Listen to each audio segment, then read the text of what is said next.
Guys, I'm Mike, and this is Not Your Mother's Fantasy Day League podcast. Uh, Dave, how are we doing tonight? Pretty good. Um, Getting ready to look at week number 6 and see what happened in a wild weekend of football this weekend. It was a wild weekend of football. We had both of the NFL's undefeated teams, both 5-0 Niners and Eagles, lose to actually very probably inferior teams, most would tell you, using backup quarterbacks Yep. nonetheless.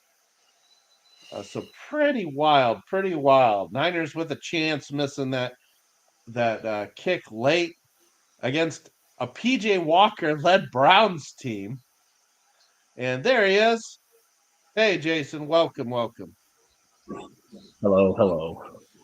And we have Jason with us as well. We were just talking about how crazy this week was when the Niners lose to the Browns and the Eagles lose to the Jets. Both teams trotting out backup quarterbacks. Oh yeah, that was very surprising to say the least, especially seeing Moody missing a field goal that's like dead straight chip shot. Yeah, pretty wild. So definitely some drama going on with the real NFL season, especially with those two matchups.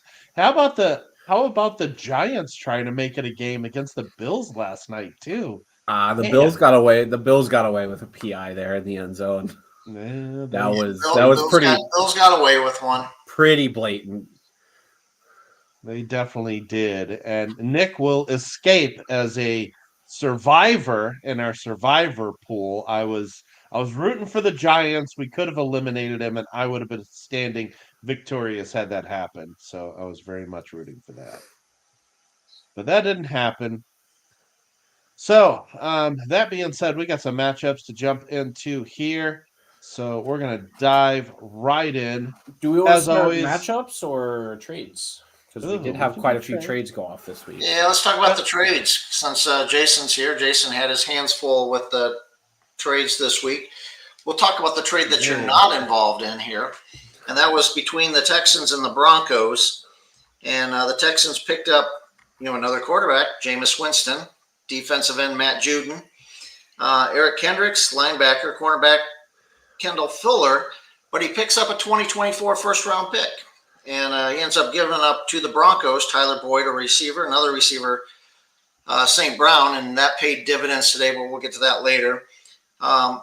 Puzzling, but he picked up 4 draft picks. He picked up a 2024 fourth, a fourth, a fifth, and a sixth in this deal. I'm not exactly sure why Josh is parting with 4 picks to get one in players, There it is. but he moved a lot of picks to get that extra first round pick from Sean. Yeah, this is a very, very good trade. Very even trade, I think. Yep. Honestly. So, but then the first trade of the week, the big T.J. Watt move. Jason, you moved T.J. Watt for a first round and Buda Baker. What do you got to say about that trade? Yeah, I felt like Buda Baker for TJ Watt, or Buda Baker in a first for TJ Watt is pretty fair. Rich is looking for that contender, and I'm still pretty confident with the defensive ends I have, as well as needing depth in the safety position. And Buda Baker puts points up like crazy when he plays, so I felt like that was a pretty fair trade on both ends. I did lose, Watt in the long term, but you know gaining a first rounder and almost same points potential out of Buda Baker is pretty close, I feel. T.J. Watt has also been a injury prone in years prior, so I don't know if you get a full season out of him or not. But he definitely is an impact player when he's playing. So got 2 other trades, and the big one here is you picked up JT this week. I traded that. I turned around, Dave popping in my DMs instantly as soon as I got that first rounder. Said, how are you feeling about JT? And, I still wanted him. I still think he's solid. He's definitely good to build around. And especially with Rich trading his pick for JT, That is a late first rounder, and like Dave said, you're not going to get anybody that's going to be able to carry your team in the late first round. No. So, and I really didn't give up much other than that first round, other than Alex Anzalone. So it's not the worst. I do have to get some cap space taken care of, but I will be doing that tomorrow. Got some plans. And you also need to start him. Yeah, I didn't like the start this week for him. I think he did get what 18 points. I think 14. 14. Yeah, I definitely didn't like the start. It definitely didn't make the decision between me and Joey this week, but I should be starting him the next this coming week and on. It's a little dicey still on how much they are going to use him. So I'm with you there. I understand that. He flashed a little bit of old JT this week. I do believe our head coach does a good job of scheming guys open. Unfortunately, when your quarterback throws 3 interceptions, not a whole lot you can do. Yeah, and then the last trade, I believe, or no, we had 2 more trades on the week actually. We had another one including me and Dave. Yep. Dave gave up Zach Wilson like a nice guy for me for just a 6th-round pick because I was in desperate need of a quarterback this week. I actually just picked up Mike White in the hopes that he was going to get a quarter, which he did, but it wasn't a good quarter. So, and then the last trade was between Rich and Gavin. Gavin giving up Amani Hooker, and then Rich giving up Cameron Thomas from Arizona and Russ Yeat from the Rams. Right. Which Rich just seems to be packing on the players right now, hoping for that trophy. Hoping for that trophy. Let's get into games, Mike. Which game do you want to look at first? Let's get into games. Well, I tend to just kind of go left to right, which means it always starts with mine. But I guess this one has the most drama tonight, so it's not a bad place to start. So as you can see, I've got about a 12-point lead, 13-point lead here. Problem is, Eric, he is going to have Joey Bosa and Brandon Staley tonight. Now, if the Chargers win, 10 points, Brandon Staley. Bosa could get bottled up. That's very possible. Bosa's also playing on turf toe as well. He is banged up. He might be on limited snaps. He might be double teamed. It could be bottled up. So I'm very much rooting for the Cowboys to win to avoid those 10 points being granted to Brandon Staley. I, on the other hand, have Stephon Gilmore going, and corners are just never a lock to get you a lot of points. So very dicey for me tonight. Well, you guys both came in at 5-1 this weekend, so whoever walks out of there is going to have obviously be 6-1 and be tied for the best record in the league.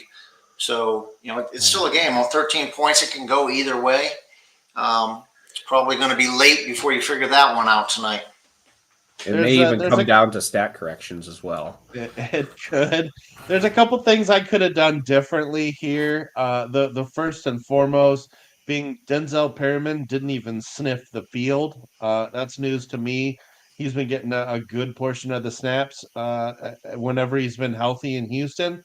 So, of course, that means I benched my first round pick, Jack Campbell, who didn't do great, but 12 points is better than 0 last time I checked, if my math is correct. And then this little surprise down here, Martin Emerson, who is the first player this season to intercept Brock Purdy, which was a big part of the Browns' win yesterday. So there was just no way I was going to start an unproven corner over either Stephon Gilmore or Byron Murphy, who I also just picked up, and he had himself a nice little day against the Bears.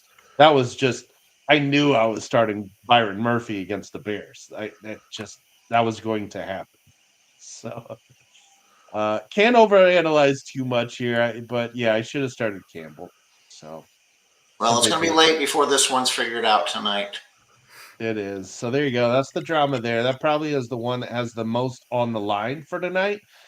Most of these other matchups don't seem to really be able to swing a whole lot. So, like for example, Sean's got Dustin. This one is over. He's got a 92 point lead here with Herbert still to play. So just salt in the wound tonight. Yeah, Dustin doesn't have anybody left, so we're looking at a 100+ point victory there easily. Yeah, I'd and again, really like. Oh, go ahead. Both these teams come in at 5-1. Somebody's walking out 6. Sean's walking out for sure at 6-1, and Dustin's going to take his second loss in a row this week. So kudos to Sean and winning a good matchup. Yep, he's got a good team. The Super Bowl rematch here is a bit one-sided, and unfortunately, I'm going to have some work to do to catch Sean if I end up losing this week. Moving on. This one is also over. Jared's going to pull this one out, 286 to 217. JT numbers would have helped, but not enough, unfortunately. Yeah, not quite enough. Also, Amari Cooper having a surprising game as well. I definitely didn't expect him to play that well, especially without Deshaun Watson. Yeah, against the Niners secondary and with PJ Walker starting, I don't blame you there at all. I don't think anybody. I mean, they were a 9.5 point dog. So yeah. Also, not starting Chris Jones was kind of questionable this week. There was some talk about him being potentially hurt, I do believe, or sitting or not playing this last week. So I definitely decided to put Jerry Tillery in over him. Goose egg there kind of hurts, but I'd rather play a potential points than no points. Yep. So that one is over. This one, I've combed over all of who Josh has left. Because he's got 6 players, but with 113 points to make up, he doesn't have enough playing tonight to get that done. It looks like. But we will give Josh the benefit of the doubt that he does have Mac on the bench, and Mac did go off for 92 points last week. So mathematically, he is still alive. He is alive, right? I mean, he's got Kendricks going. He's got a good linebacker going. Vander Esch is out, so I'm assuming he has to start Neville Gallimore. He's going to have the Cowboys offense going. He's going to have their punter Brian Anger going. He's going to have DeMarcus Lawrence and of course Khalil Mack as his 2 ends going tonight. So he's going to lose a little bit not being able to use Vander Esch. Well, both these teams came in at 0-6, and somebody had to win. And I'm just scratching my head at how Aaron's able to do that, playing with less players and going to possibly get his first victory of the year and snap a 13-game losing streak that he's on. I don't know. I can't wait to give him flack in the morning when I wake up and see that he, in fact, still lost this one to Josh. Somehow. After getting 2 points out of Tannehill and 1 point out of Damian Harris. I mean, yeah. And a goose egg out of Devin Bush. Still going to pull it off, isn't he? Well, we'll see. Well, I tell you what, Aaron will not hear the end of it if Josh can pull this off. If he pulls this off. I think we should take the license plate cover off of my car and just put it onto his immediately after that one.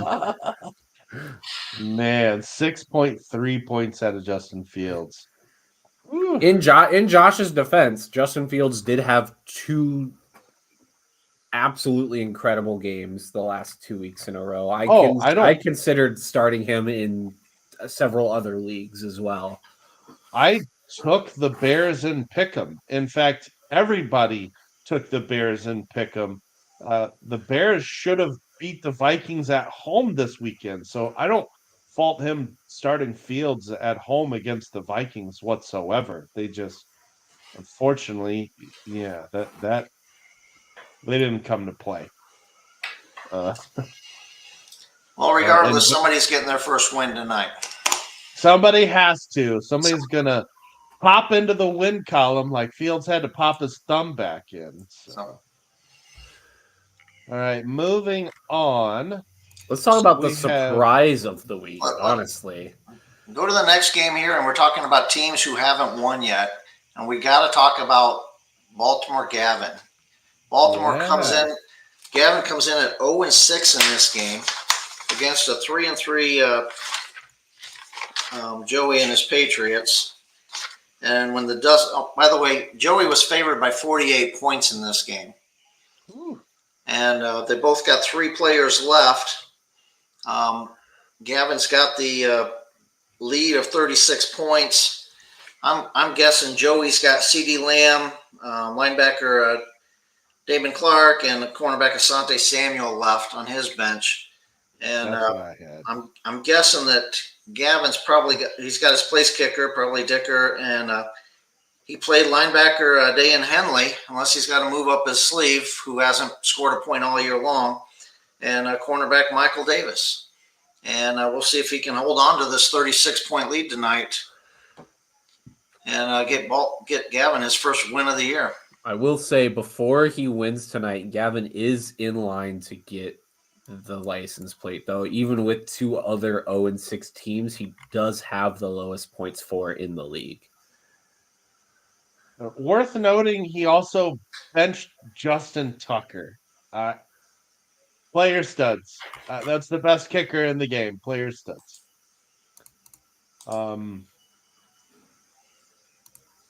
So yeah, that one is very intriguing. That one probably too much for Joey to come back in this one. So Well, the other if Joey ends up losing in this game, he's going to have to look at his bench points. So far Joey scored 186 points, and Joey's got 231 points on the bench. So he's got a better bench than he has a better starting lineup right now. He does. You can't fault him a whole lot at his flex plays here. They all put up good numbers this week. Yeah, they except for all did. Hopkins. I mean, he's got pretty good depth at running back here. He's got decisions to make every week there. I would definitely be starting Zay Flowers every week, except for when he's on bye, obviously. But Zay Flowers seems like the only receiver Lamar Jackson is throwing to when he decides to, in fact, throw it, instead of just looking at his first read and then running. I was actually surprised Ridley did nothing. I picked up Ridley in FanDuel this week because he absolutely carved up the Colts Week in that one? week 1 matchup. Oh, yeah. He did. I really expected him to do it. Sorry, wrong pipe there. But I really think Juju Brents has helped that secondary quite a bit. And he seemed to be the one that was covering Ridley most of the time. Hey, well, let's not talk. Go back to Gavin's new receiver here, Jameson Williams.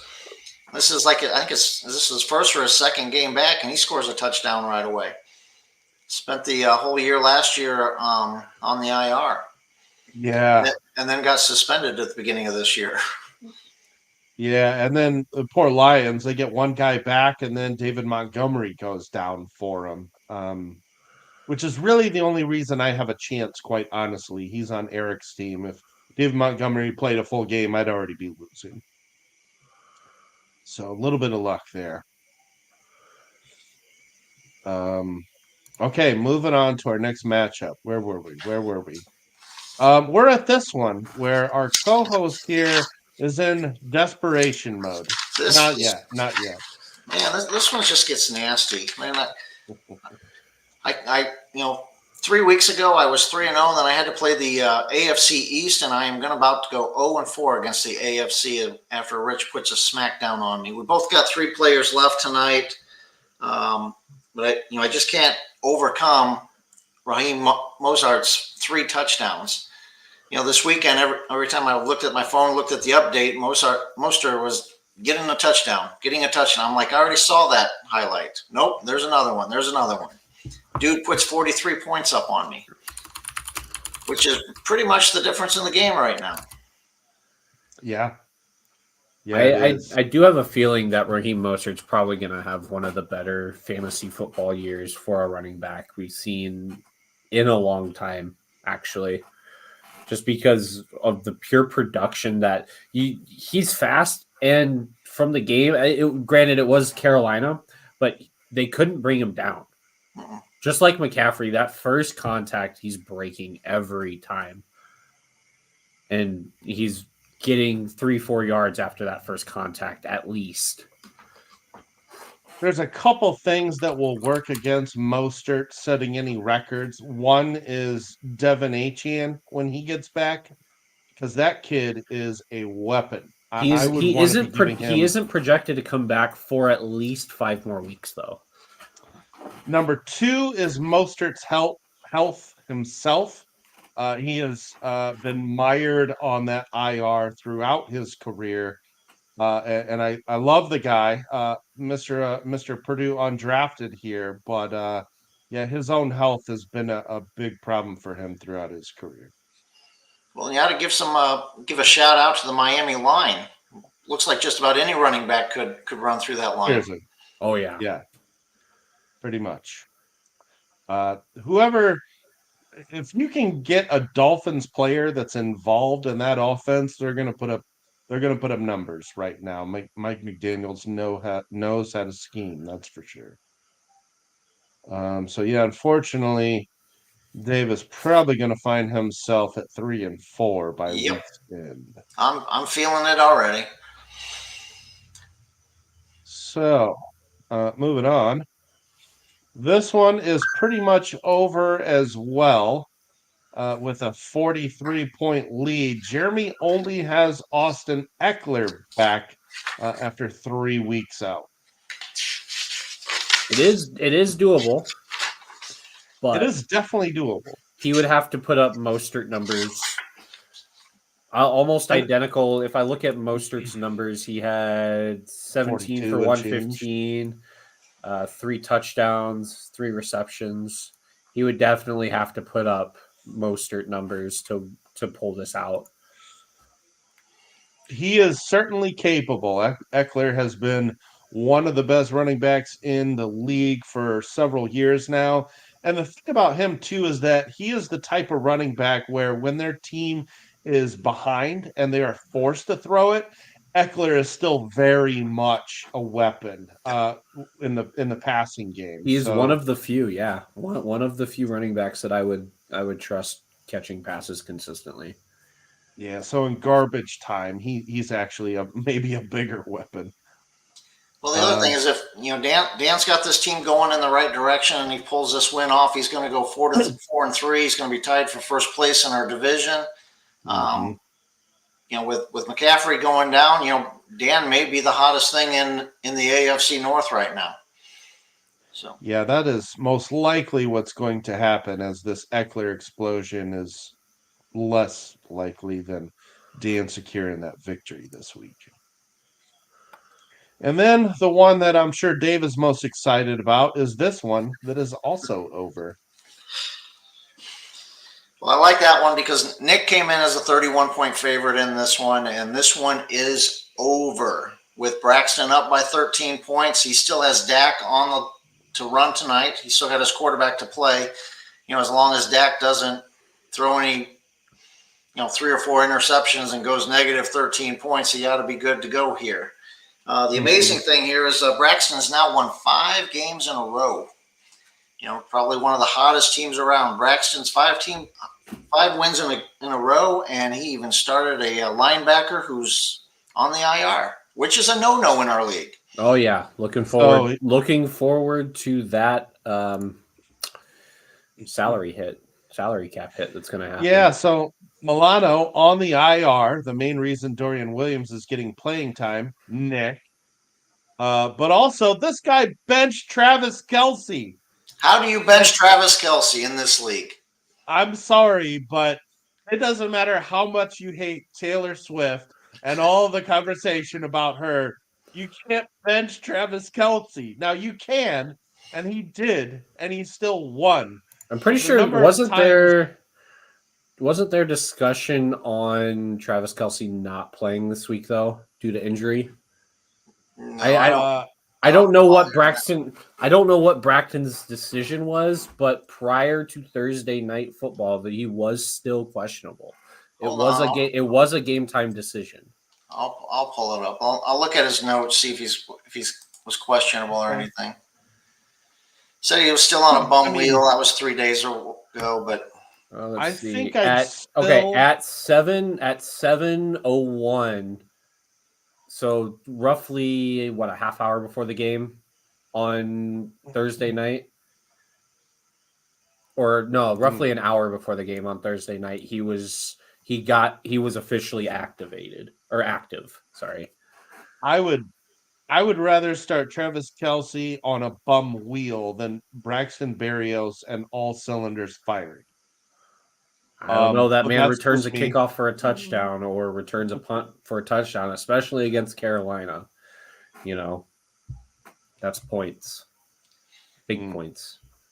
well, regardless, I'm sitting here with a W with an L on my forehead because I lost, and Braxton's playing IR game guys, putting Kelce on the bench and knocking Nick off for me. So kudos to Braxton. Congrats going to 5-2, winning five games in a row now.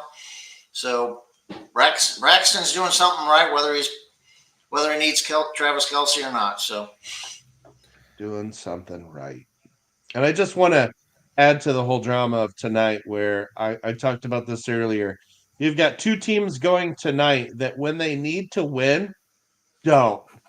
Like, just the Chargers, just every time you think they're going to win, they lay an egg. And that's been the Cowboys' motto for I don't know how many games now. Cowboys also are been terrible on the road lately. I think I picked the Chargers in this one. I'm taking Cowboys just simply because of the Chargers secondary is absolutely horrible. I think 28th ranked in the league. Dak should have a stellar game. And I'm taking the Cowboys tonight. I think they actually get a running game going tonight and get Pollard back on track. They're terrible on the road though. And every time you think the Cowboys are going to win, they don't. And I know they got dogpiled last week and they should show up this week. And that's exactly when the Cowboys don't show up. Chargers at home, baby. All right. So there you go. There's our week 6 now. Man, week 6. That's week 6. Week 6. Season's just flying by. It is. So we're going to go ahead and look ahead a little bit here to our week 7 matchups. And week 7, we start to get back into interdivision play. So this is our second round of 3. We're the start of our interdivision play. So you'll see some interdivision games here. Yep. So I start out as a nice big favorite against Aaron's team. That's because I haven't given up my entire roster for draft picks. So as long as I continue to do that, as long as I don't do that within the next week, I feel pretty good. You also don't have 78 million in dead cap. That's true. We got to find a way to get in $78 million worth of dead cap every week, just as a reminder. Oh yeah. Sean versus Jared, that 25 points, that seems a little low. Seems a little low, but it's early in the week and these lines do move. Yeah, and there could be some buys I'm not thinking of. Wait, no, there's no buys in week 7 either. Jason versus Josh. How do you feel next week, Jason? I'm feeling pretty confident. You know, Josh, he still doesn't have a win rate. He was the one that's pretty much. Yeah, Josh could be 0-6 coming in that. Jason, he could be 0-7 at the start of next week. Yeah, I'm feeling pretty 0-6. Yeah, just a reminder here, you don't want to be the guy who gets your first victory Oh against. no, yeah, no, I definitely don't want that. But no, I'm feeling pretty confident. Should have, some pretty good roster moves coming up. I don't want to spoil anything for next week's show, but I definitely do have some solid roster Uh moves coming. oh. So look forward to that. Well, One of the other big. Go ahead, Dave. I was just going to say the next game here between Dustin and Eric, Yeah. that's always a classic matchup between the two of them. They're always barring and going at one another here. I think 27 points is a bit generous, especially for Dustin. Probably give Eric the slight edge here, but regardless, I'd have to go into depth and look at who's on buys to see what the difference really is. But anyways, I'm expecting that to be a good game next week. Yeah, it should, and this is going to be a pretty important one for Dustin, especially if Dustin is going to lose. That's going to be 2 losses in a row. He's got to put the fire out. He does not want to go into the next week on a 3-loss losing streak, and Eric could be finding himself 6-1 going into next week. So that's a big matchup there. Rich, who keeps loading up, going up against Joey's Patriots, coming out as the favorite there. We got a little bit of a coin flip here out in the AFC East between the Jets and the Bills. And that's probably right with both Braxton and Jeremy both having a solid team there. It probably is a toss-up. Again, I probably want to look a little bit deeper in to see who's on buys and who they're going to be missing players and stuff like that. But that ought to be a good matchup too, and probably the winner of that game gets the head start in the AFC East. Just so you guys know, bye weeks next week for Week 7 are the Panthers, Bengals, Cowboys, Texans, Jets, and Titans. So there are quite a few big names that are going to be sitting on the bench next week. I have nobody to worry about. Bad timing. Okay, and speaking of putting out the fire, our co-host Dave needs to try to put out the fire, and they somehow have him as the favorite against the upstart Browns here, who have really been cruising as of late. I'm not exactly sure where that money's coming with to move that line to make me the favorite in there. Obviously, Dan's got everything clicking right now, and I'm leaving points on the bench and not knowing who to play. So I don't know what the bookies know that I don't know, but hopefully we can turn things around and give Dan a run for the money here. Well, yeah. Well, I mean, hey, maybe they're giving you. I don't know what they're giving you. I don't know what they're I'm giving. Not sure. I was really going to try put my money to on Dan right now. I'd take the 9 points. Yeah, I would have to say he just the way things have been looking, he would be the favorite as well. Now we'll see if next week, if with Nick and Gavin going at it, Nick's almost an 89-point favorite there. The true question will be, will Nick cover that 89 points or not? Will I cover the 71? I'd go out on a limb and say both you and Nick cover that spread right there. I think you cover the 71. I think Nick carries that 89.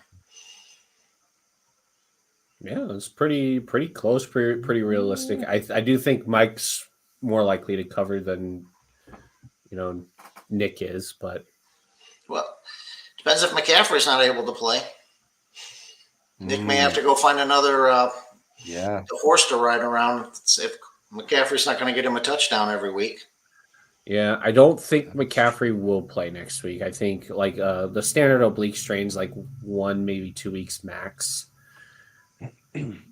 But that's on.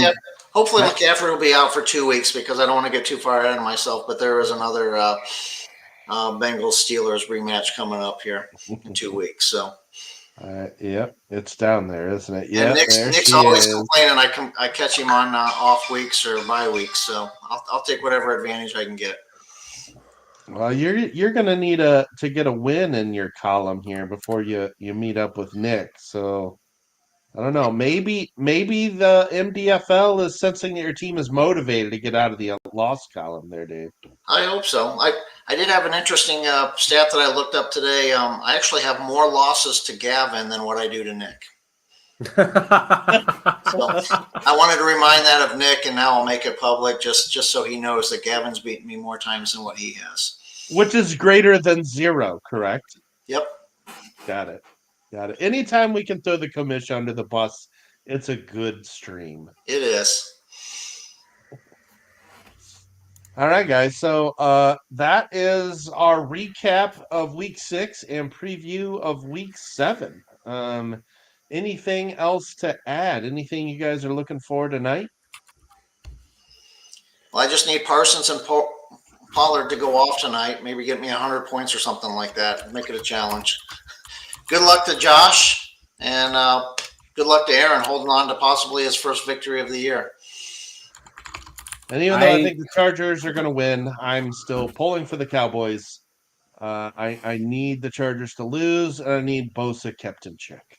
And you're going to be having a late night tonight, so I think the 13 points gets a little bit tighter than that tonight. It will. Jason, what did you want to add? I'm looking forward to seeing Aaron lose. I definitely see that. Go Josh! Go Josh! I'm rooting for my rival down there in the AFC at the bottom of the AFC South, but go Josh! There you go. That is our 2-0-6 teams there, and Josh with his 6 players going tonight, needing 114 out of them. Jason calling for the miracle shot here. All righty, guys. That would be. All right, guys. It was fun. Looking forward to a good game tonight. At least it's a good game tonight, you know. Both of these teams have a lot to play for right now. Yep. So, yeah. All right. Okay, guys. It has been awesome. Thanks, everybody that tuned in. And go Cowboys. I cannot believe I said I can't say that. Yeah. I'll say go Cowboys. I'll root for players, but I can't root for Jerry Jones and the Cowboys. I'm going to go wash my mouth out with soap. See you guys. See you guys later. Later.